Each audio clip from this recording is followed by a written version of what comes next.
Magandang araw mga kaparokya. Today is March 22, araw po ng Biyernes at inyo na namang masasaksiyan ang panibagong yugto ng ating online viewership ng dalawang bigating noontime show dito sa ating bansa, ang Eat Showtime at ang Eat Bulaga. At bago natin simulan ay humihiling ako na pakisubscribe ang aking YouTube channel, pakiclick na rin ang bell notification icon para lagi kayong updated sa mga bagong video na ilalabas ko. So mga kaparokya, upon checking sa Facebook page ng Lion Here TV ay naglabas na nga po ng TV ratings nitong araw ng Miyerkules, March 20 ang AGB Noontime Nielsen Philippines para sa noontime show.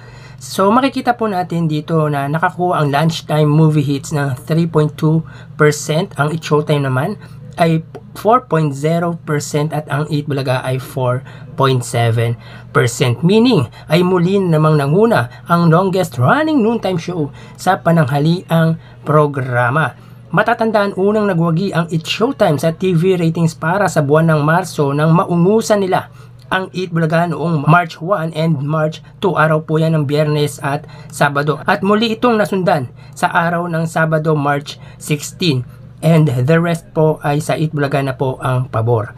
Anyway, sabi nga ng marami ay magbabago yan kapag nasa GMA main channel na ang Eat Showtime dahil malawak daw ang reach ng nasabing TV network. Siguro mga parokya, tama po na pwedeng magbago ang kalabasan ng TV ratings pag ang Eat Showtime po ay nasa main channel na ng GMA network. Pero hindi tayo nakakasiguro dahil alam naman natin kung gaano naapektuhan ang main channel ng GMA dahil sa ginawa nila sa Tito Vic and Joey Del. Pinaboron nila at hindi sila nakialam sa pagitan ng hindi pagkakunawaan ng dalawang panig, which are ang Halusos or yung Tape Incorporated at ang Tito Vic and Joey. Pwede din makaapekto ang paglipat nila sa GMA network.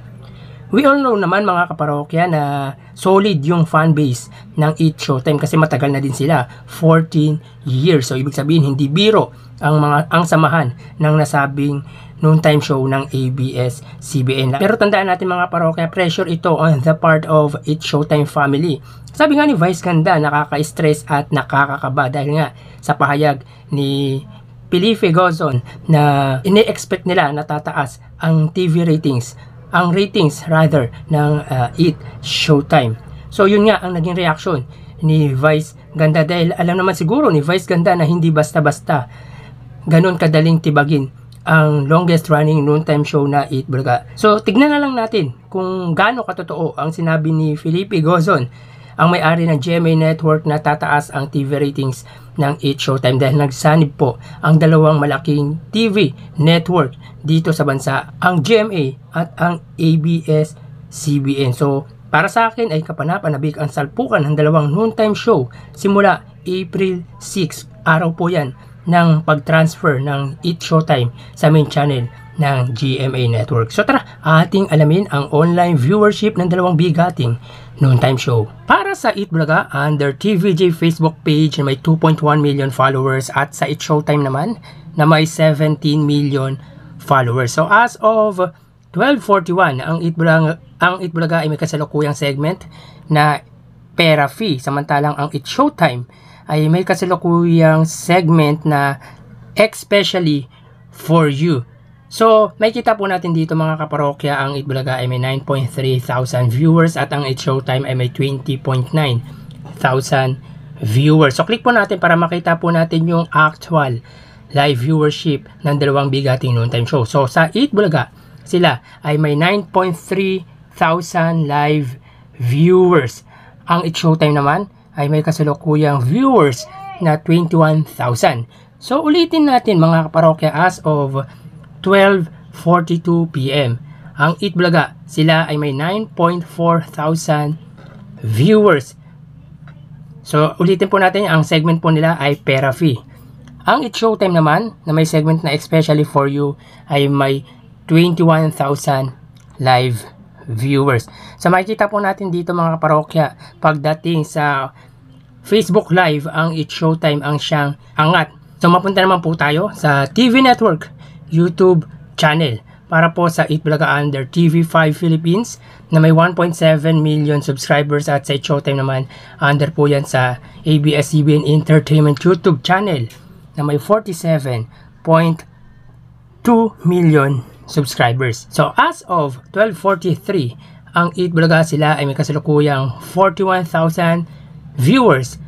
Under po yan sa TV5 Philippines. Ang It's Showtime naman under ABS-CBN Entertainment ay may 107,000 live viewers. So ulitin po natin mga kaparokya. Ang Eat Bulaga under TV5 ay may 41,000 live viewers. Ang It's Showtime naman ay may 108,000 live viewers. Sa pagdating dito mga kaparokya, sa TV Network YouTube channel, ang nanguna ay ang ABS-CBN at ang TV5 ang siyang pumangalawa. Of course, alam naman natin na malaki po ang subscribers ng ABS-CBN, kung kaya't expect na po talaga natin na mataas po ang viewership ng nasabing YouTube channel ng ABS-CBN. So mapunta tayo sa main YouTube channel ng dalawang bigating noontime show para po sa Eat Bulaga under Eat Bulaga YouTube channel or Eat Bulaga TVJ na may 882,000 subscribers.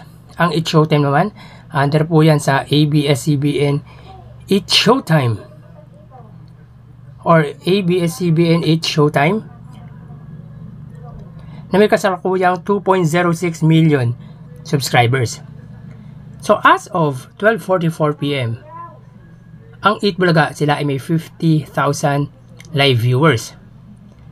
Ang It's Showtime naman ay may 90,000 live viewers. So ulitin natin mga kaparokya, as of 12:45 PM, ang Eat Bulaga sila ay may 50,000 live viewers.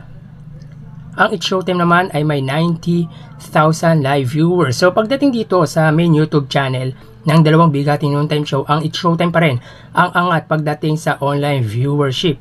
So ang total na nakuha ng Eat Bulaga ay 100,000 live viewers, both Facebook Live at YouTube Live ng dalawang YouTube channel ng Eat Bulaga under TVJ at TV5 Philippines.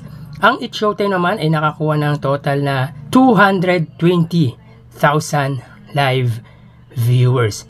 So 120,000 viewership po ang pagitan ng nanunood sa Eat Bulaga at Eat Showtime. So yan po ang lumalabas sa kanilang online viewership as of 12:46. At mamaya po, nagbabalik po tayo sa ikalawang yugto ng ating online viewership ng dalawang bigating noontime show dito sa ating bansa. Magpapaalam na po muna ako pansamantala. Thank you and God bless.